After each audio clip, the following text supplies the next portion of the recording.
अस्सलाम वालेकुम नाज़रीन, पल पल न्यूज़ में आप सबका खैर मकदम है और मैं हूं आपके साथ नदीम अकरम। मिडल ईस्ट से कुछ बड़ी खबरें लगातार सामने आ रही है, जहां अमेरिका और यमन में शदीद झड़पें जारी हैं और इन शदीद झड़पों के बीच में यमन की सेना द्वारा यह ऐलान किया गया कि 24 घंटे के अंदर दूसरा अमेरिकी MQ-9 रिपर जासूसी ड्रोन जो है वो मार गिराने का काम किया, जिसका वीडियो सर्कुलेट किया गया है। पहले इस वीडियो पर नजर डालिए।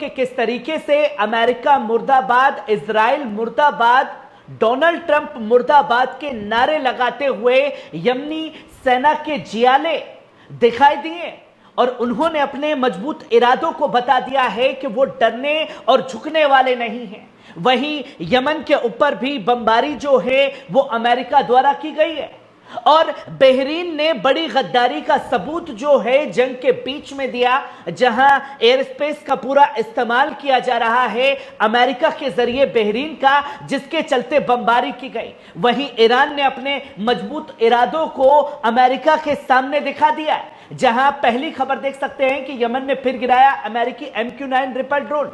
24 घंटे में दूसरा और अप्रैल में छठा ड्रोन मार गिराने का काम किया गया।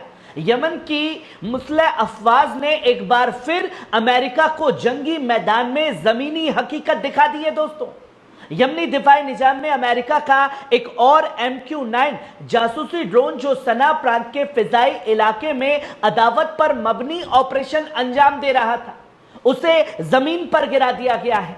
यमनी फौज के तर्जुमान ब्रिगेडियर जनरल यहिया सारी ने यह ऐलान किया कि यह ड्रोन हमारे मुल्क में दाखिल होकर दुश्मनाना सरगर्मियों में मसरूफ था और उसे एक मुल्की सनत का जमीन से हवा में मार करने वाला मिसाइल लगाकर गिराया गया है। यह इस महीने का छठा MQ-9 रिपर ड्रोन है जिसे यमन ने गिराया है और सिर्फ 24 घंटे में दूसरा गिराया है। अब तक यमन की अफवाज ने 21 MQ-9 ड्रोन जंग अहल फतह अल मऊद वल जिहाद अल मुकद्दस के दौरान गिराए हैं। जनरल यहिया सारी ने साफ तौर पर कहा है दोस्तों कि अमेरिकी हमले, बेगुनाहों की शहादतें और बमबारी हमारी हिम्मत नहीं तोड़ सकती, बल्कि ये हमें और ज्यादा मजबूती, सब्र और फलस्तीन की हिमायत में अड़िग रहने का हौसला देती है। उन्होंने 2 टुक में यह ऐलान किया है कि हमारी इमदादी कार्रवाई तब तक जारी रहेगी जब तक गजा पर हमला रुक नहीं जाता और नाकाबंदी उठ नहीं जाती।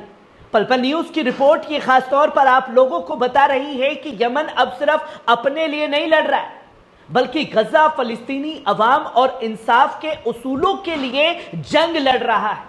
वहीं आप दूसरी खबर भी अपनी स्क्रीन पर देख रहे हैं दोस्तों। अमेरिका की यमन पर दरिंदगी जारी है। यमन की सरजमीन पर अमेरिकी हमले एक बार फिर इंसानियत की सारी हदें पार कर चुके हैं। शाम को अमेरिकी फिजाई ने यमन के मुख्तलिफ इलाकों पर ताबड़तोड़ हमले किए, जिनमें सिर्फ राजधानी सना पर ही 20 से ज्यादा एयर स्ट्राइक की गई। अलमायदीन के मुताबिक अल नहदा मोहल्ला अल थोरा डिस्ट्रिक्ट सना में 2 अफराद शहीद हुए और 2 जख्मी भी हुए हैं। वहीं 21 सितंबर पार्क पर 5 एयर स्ट्राइक की गई।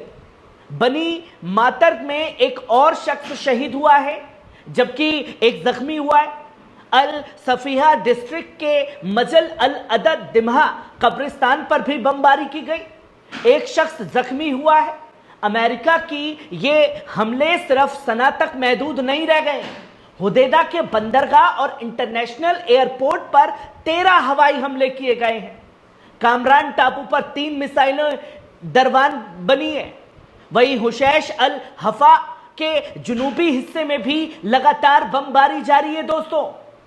और जो ये बता रहा है कि कौन असल में इंसानियत का दुश्मन है और कौन आतंकी हमलों को अंजाम दे रहा है। संयुक्त महासचिव एंटोनियो गुतेरेस ने इन हमलों पर गंभीर चिंता जताई है।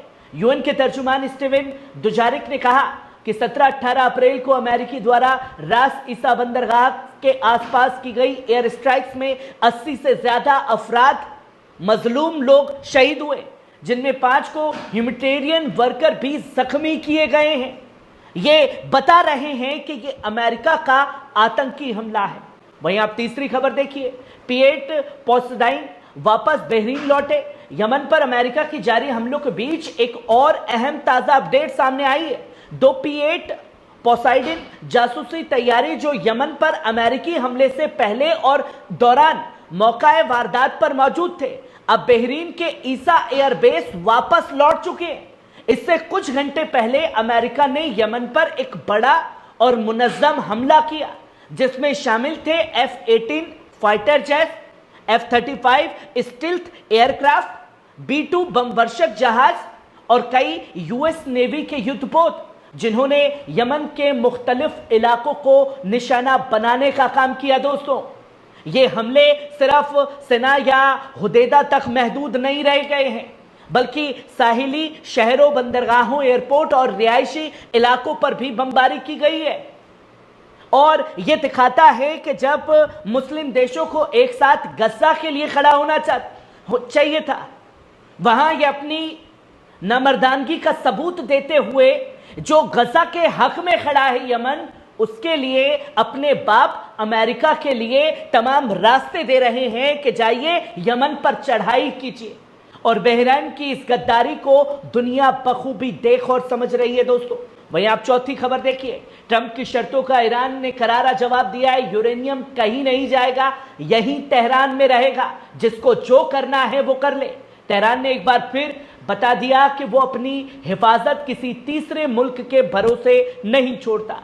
द गार्जियन की रिपोर्ट के मुताबिक डोनाल्ड ट्रंप ने ईरान से मुतालबा किया कि वो अपने तस्फिया शुदा यूरेनियम का जखीरा रूस को सौंप दे, मगर ईरान ने इस शर्त को सिरे से खारिज कर दिया और डोनाल्ड ट्रंप की इस बात को दरकिनार कर दिया।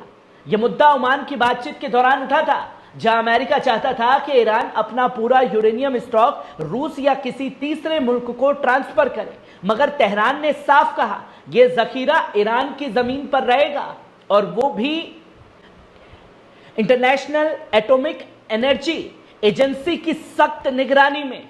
कोई इसे यहां से हटा नहीं सकता, जिसकी जानकारी खास तौर पर दी गई है। दोस्तों, तेहरान का कहना है कि यूरेनियम हमारे लिए एक बीमा है, ताकि अगर अमेरिका फिर से किसी मुआहदे से पीछे हटे तो हमारे पास अपनी साइंसी सलाहियत और खुद मुख्तारी की गारंटी बनी रहे।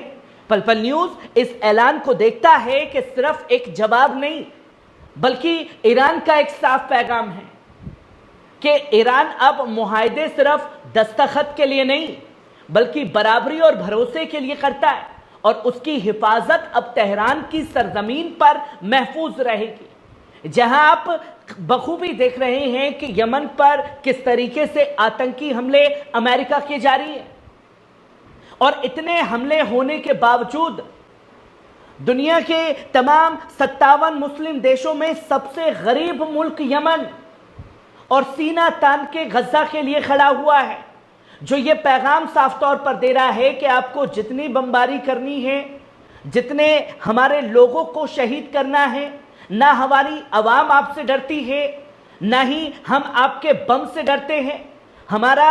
हमारी जो ताकत है, हमारा ईमान है, हमारा जज्बा है, और जब ईमान की ताकत होगी, जज्बा होगा, तो चाहे सामने कितना भी बड़ा चट्टान क्यों ना हो, उससे टकराने का दम यमन कर रहा है, जिसकी तस्वीरें लोगों के सामने हैं। कैसी लगी खबर? कमेंट बॉक्स में आकर के अपनी राय जरूर दीजिएगा। शुक्रिया।